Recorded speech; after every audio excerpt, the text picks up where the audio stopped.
Hey guys, it's Amy at Zoe back, and I'm going to do my weekly reading update for August 30th, 2020. So this week was weird. On a personal note, I went back to work at my job. I've been working the whole time, luckily from home, and only going in 2 mornings a week. We decided to let me come back full time. I'm kind of mixed feelings about this. I did enjoy trying working from home, but I missed working with my coworkers. And so it's nice that I'm back, and I enjoy that. I mean, we're all still being safe, and when we're, you know, close to anybody, we wear our masks and stuff. But mostly, again, I do most of my stuff from my computer, and people come to talk to me, but from a distance from where I'm at. And then, but it's much nicer to be on site than here, but I miss not having the cats around, even though they were annoying sometimes. But also now I'm commuting again, so of course right when I want to kind of not drive my car that much because I'm trying to hold out before I buy a new car till the end of the year, now I'm driving my car again, so darn it. Anyway, but it's no problem. Again, I said it's a mixed thing, but I'm glad I'm back though too. Does that make sense? Anyway, not the commuting and having to get up a little earlier to go to work, but I will get over that. It's fine. I've done it for years. I just had a reprieve for 5 months. Anyway, so I'm glad. I mean, we're all still being safe. So I hope everybody else is being safe and everybody is taking care. So sorry. Anyway, so that's kind of my only news. But that made my reading very weird this week because I didn't read as much during the week as I sometimes do, I guess. Maybe, I don't know. It just felt like a weird week. And it was Women in Translation Readathon this week, which was put on by Matthew Sharapa, Kendra Winchester, and Jennifer at Insert Literary Pun here. And I had been reading Women in Translation for the month, so I've read quite a few books, but I think by the time I got to this week, I was starting to burn out. But I'll get to why I feel that way. But I did read some good books, or some weird books. Anyway, so let's talk about the books that I finished, the ones that I'm in the middle of, and what maybe I'll read in the future. So, the first book I finished, I finished this on Friday. So I started this like Tuesday or so, and it was a pretty long book, but it was Fresh Water for Flowers by Valerie Perrin, and it is translated by Hildegard Sorel. And I read this, it was from the library, so sorry, this is my, it's a really pretty book, actually.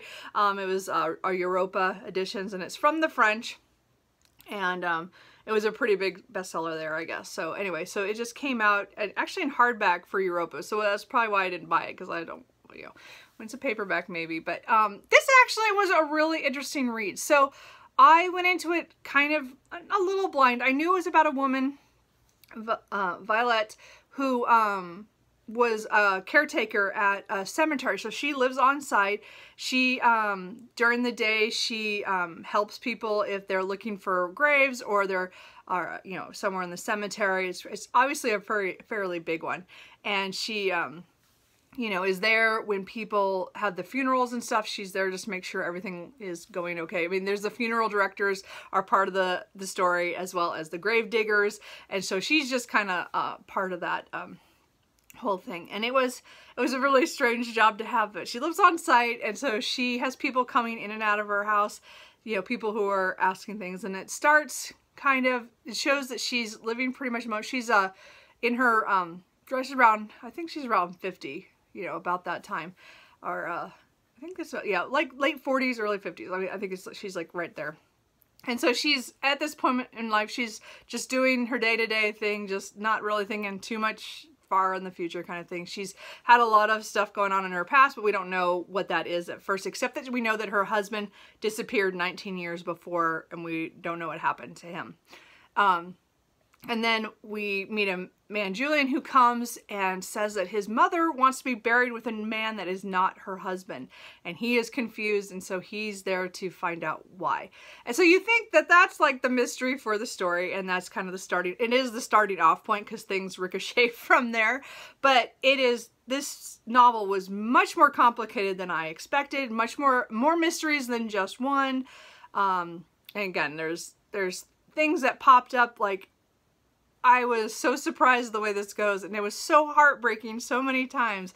It was kind of hard sometimes because, you know, everybody had a tragic story somewhere in their backstory. You know, it was like, but it was pieced together so well that it was in such a fast read. The chapters were all very short, and the timelines kept changing. So if you're not good with that, this is not the book for you, because there's a present timeline that goes throughout the whole thing, and then there are several past ones and different perspectives in those. It changes because it goes from first person with her, and then it had Violet, and then it goes into some journal entries and some other thing, you know, and then the perspective changes at another point for another point of view character.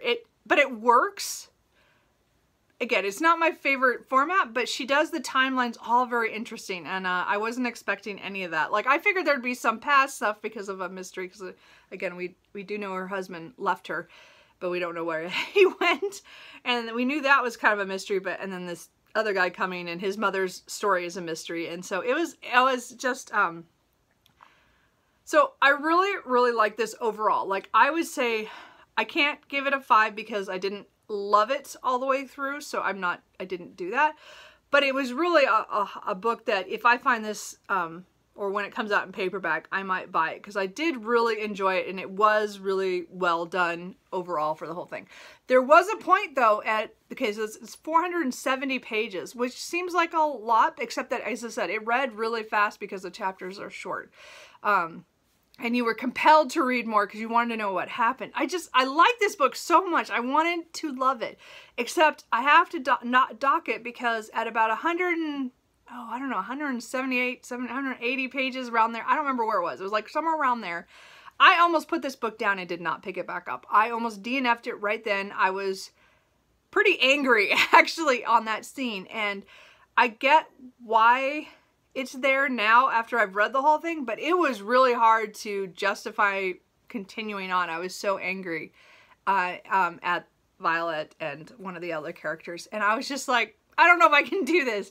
And I put the book down that night, and the next morning I did take the book to work as my book to read at lunchtime, and luckily something happens like right after it that totally sparked my interest back into the book, and I was able to forgive kind of what happened there. But it wasn't anything like bad, like trigger warning-ish. It was just, I was angry. Like, it was a person, like, I took it like, what the, why?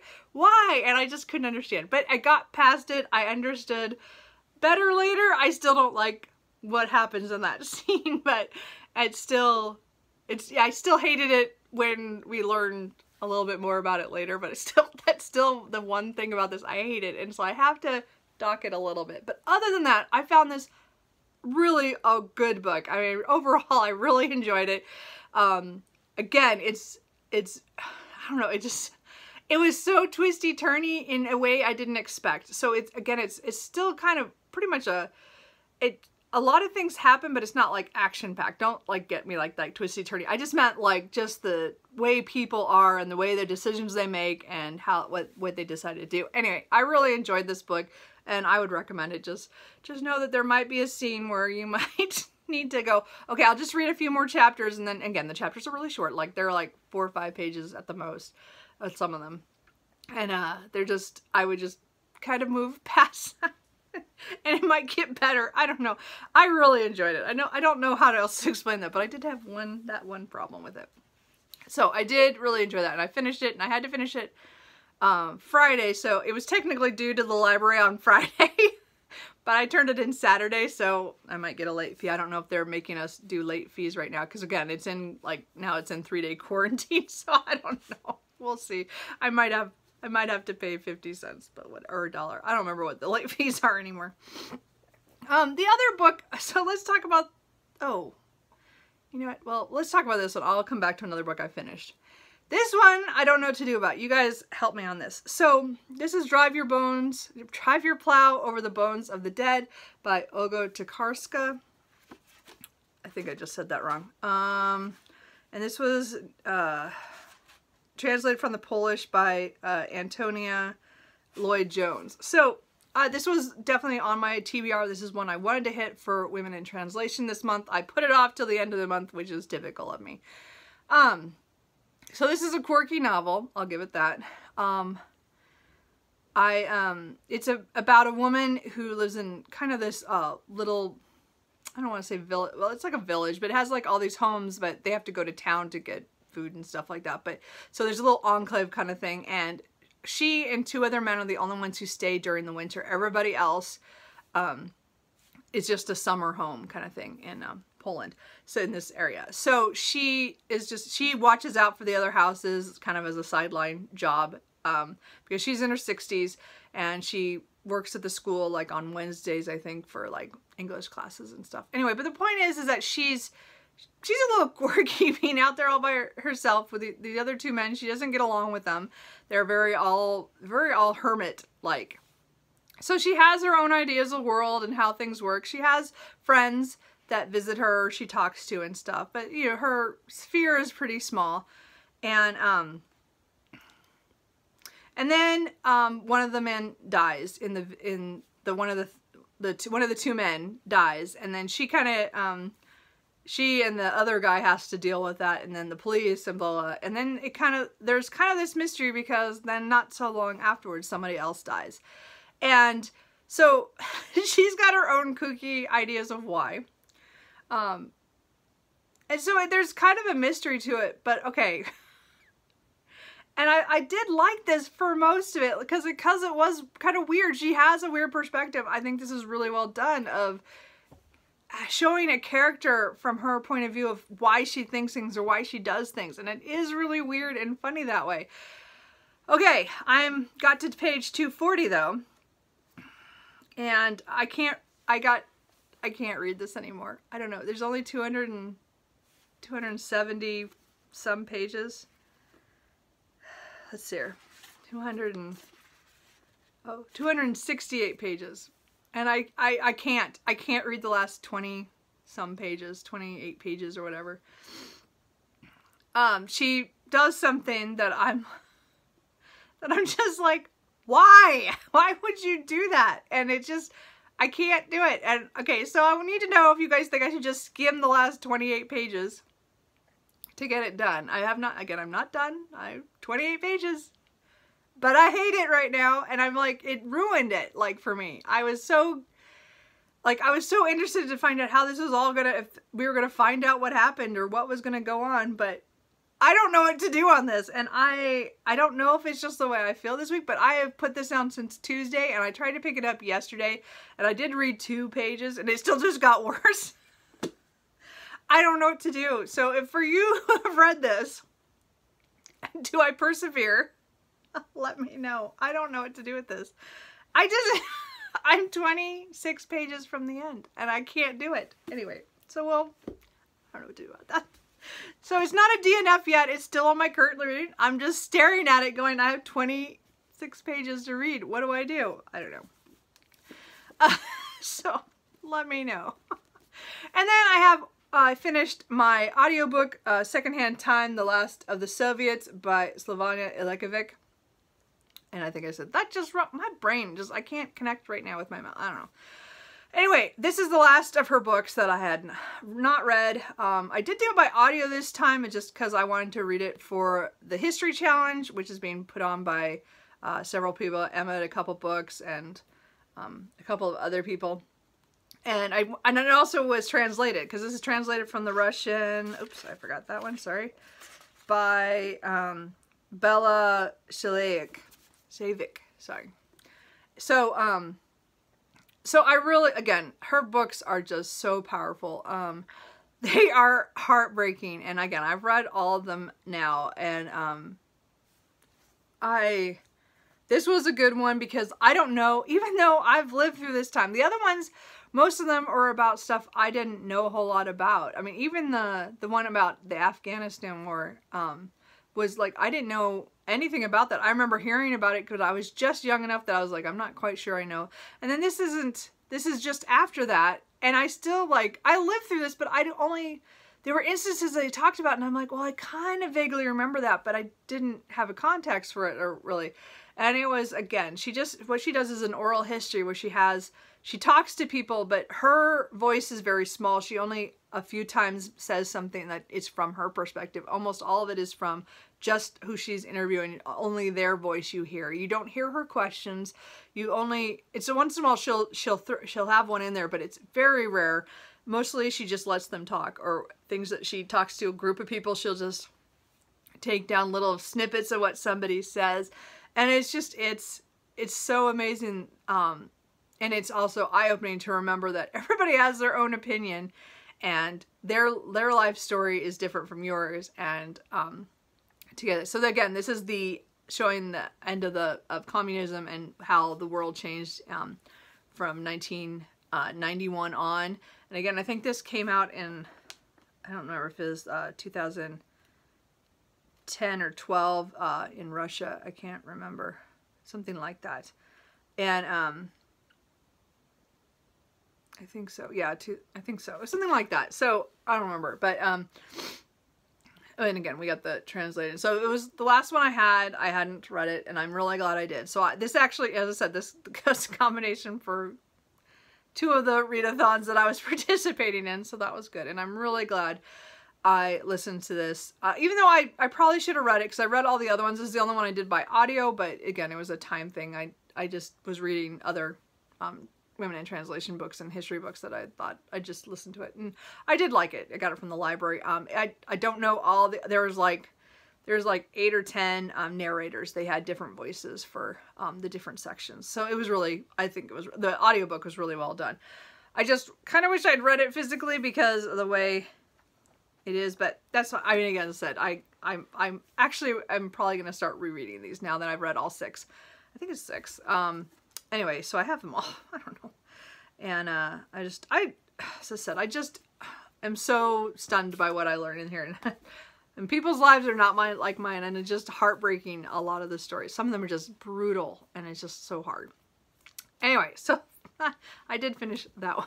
So anyway, so then I didn't know what to pick up next. I kind of, after I finished Freshwater for Flowers, because I was kind of like, okay, I have read a lot of women in translation. I think I'm about done. My brain is, I think I've had enough contemporary works. So I thought I'd do a historical. So I picked up The Duke and I by Julia Quinn, which is the first book in the Bridgerton series. So, okay, now I have a problem with this one, and I don't know what to do about it. So again, I'm about 270 pages in, about 408. So, you know, I'm pretty far into this, but I don't know. I really liked the beginning, and I really liked most of this up until probably about the middle. Then the middle, there's something that happens, and then I'm kind of not sure about it, and then the aftermath of that, and then I'm like, I don't know about this, and now, you know, I don't know how to explain this. So again, I really like historical romances. This is definitely a Regency, I think it's 1813. And again, it's talking about one of the Bridgertons is a family that has 8 children, and she is Daphne is the first of the girls, so she's the 4th child that was born, but she's the first one to reach maturity, so that she's on the market. You know, she's out, and so and her brothers are protective, and one of her oldest brother's friend just became a duke because his father passed away, so he's taken over, and he and his father did not have a good relationship. So there's this whole backstory for that, and then, you know, and then they first become friends over a funny situation, and then it just kind of goes, things gonna go from there, because they kind of fake courting kind of thing, and then the aftermath. So again, I really love this up until a certain point. Now I'm like kind of afraid to continue. So I don't know. Let me know what you guys think. Maybe I was in a bad mood yesterday, and I just I got to that point, and I was like, okay, I'm done with this for a while because I read too much of it already yesterday. I'm not sure. But I mean, when I was, you know, at the beginning, I was all ready to start buying the rest of the books in this series because I was really enjoying it, and it was really funny. And I'm just not sure. Anyway, I don't know if I just had, again, as I said, I had a hiccup, and I'm having a hiccup in a lot of my books lately. I don't know. I'm just having issues. And then I'm rereading, so I got tired of that, so I picked up a paranormal romance because the summer fling is still going on. Sorry, that's the reason why I picked up the historical romance, was partly for the history challenge. Again, and then the summer fling is also going on for August. So I was trying to get one more book in by the end. So I might still get this done by Monday. I don't know. We'll see. Anyway, so the summer fling is put on by Sarah at Steeped in Books. And so I was trying to get more romance at the end of the month, but I was trying to do historical. So, well, we'll see. So let me know again if I should pick that up again. Or that I should just persevere and it's going to get better. I don't know. I'm a little mad right now. Anyway. So I picked up a Nilingyi Singh book. The Wild Embrace has 4 novellas. Well, okay, I have to say 3 novellas and 1 short story. And I read the first novella, which is Echo of Silence, which is one of my favorites of the novellas that she's done. And again, it has to do with, again, this is the Side Changeling series, so they're intermixed through the story. And again, I don't remember where these are later. This is the later collection, so don't read this first. Although Echo of Silence, it technically takes place just as everything is kind of happening in the first like 2 or 3 books of the Side Changeling series, which again is up to 19. So don't start here. But that story was one I'd been wanting to hear when we got this, so I was so excited. So anyway, this is a reread. I don't remember when this collection came out. I should have checked that. Oh, 2016. Oh, that's later than I thought. I really thought this was newer than that. I'm surprised. So this came out, I guess, close to when Allegiance of Honor was coming out, I think, or something like that. Anyway, which is book, what did I say, 15? I don't know. I think so. Anyway, anyway, so the first book in this is, again, it's a Psy and a Human, which was a really good one. It's one of my favorites, as I said. And then there's a little short story about Dorian from, he has his own book too, but this was kind of like an epilogue to that one, which was kind of cute. So anyway, there's 2 more in here. I might read them. I haven't decided. It just matters how I feel today. But I did read 2 novellas in there. So I've read or, you know, short stories, novellas. I've read 6, reread 6 of Nilingyi, or 3, no, I take it back. It was 5 of Nilingyi Singh's Side Changeling novellas during summer fling. So that was my rereading this month, was pretty much that. And then I did pick up today a new audiobook. When I went to get my coffee, I started listening to Furious Hours, Murder, Fraud, and the Last Trial of Harper Lee by Casey Sepp. And I forgot to look up the audiobook narrator. I'm sorry, I will get that for next time. Because I just started. I'm only 26 pages in. And this book is a book I borrowed from my dad, but I got the audiobook from the library, so I'm listening to it that way. Just because I don't know, I just decided to get the audiobook. I like true crime more in audio. So this is nonfiction, of course, talking about a trial of a reverend who a lot of people who die around him, and I think it's in the 60s. Oh, 70s, sorry. So his people he knows and families start dying around him, and then he is brought to trial. And Harper Lee went to the trial and was going to write on it, but we don't. Again, she was going to write a book, but that book never appeared, so we don't know what happened. Or I don't know what happened to that. So anyway, my dad bought this book and had a library book sale. So anyway, he read it and really enjoyed it. So I'm reading it now. So that's my audiobook for now. It's a little late for the history challenge, but oh well, you know, I was going to try to get to this too, but I at least got it started during the history challenge. So to me, it's history because it's talking about something that happened in the 70s, even though that's not super historic. It's still a lot longer time ago than I want to admit. Anyway, and then I don't know what I'm going to read this week, to be honest, because of how my reading went yesterday with the Duke and I'm not sure, and then switching. I have no idea what I'm going to pick up. And I'm not going to put anything up here because I have no idea. I actually do not have a clue what I will read today, if I will read today. I might just decide today is a movie day, or watch, you know, Lord of the Rings, or I don't know. I don't know. We'll see. I might find something on Netflix. My brother is going to cancel it for a little bit, so I need to watch this week or else I don't have Netflix for a while. And I don't watch it that often. So I don't know. I mean, I don't know. I don't know what I'm going to read. So, we'll see. I might pick up another reread just to, you know, keep reading. I don't know. I'm not sure. Anyway, so that's kind of it. Let me know what you guys think about what I should do about Drive Your Plow Over the Bones of the Dead and what I should do about The Duke and I.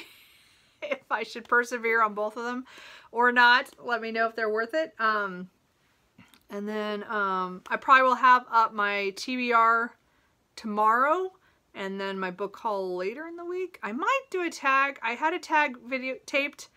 And then then my whole work situation changed, so the answer I gave on one of the questions is wrong, so I need to redo that. So it might not be until next week, but we'll see. I don't know. I don't know what I'm going to do. I don't know. We'll see. At least I'm going to have my TBR up tomorrow, I think. I don't guarantee anything else. Let's put it that way. Work has been crazy. It's our busy time, so again, with me now going back to work, I've gone back to having commuting, and so it takes some time out. So we'll see. We'll see what happens. So anyway, are you guys reading anything good? Did you guys take part in any of these readathons? As I said, I was a little too ambitious this month, but I really enjoyed participating in the Summer Fling, Women in Translation, both for the full month as well as the week-long readathon. And then the history challenge here at the end was great. So I wish I'd gotten more done, but there was just so many things I wanted to read, and you know, I can only do a little bit of everything.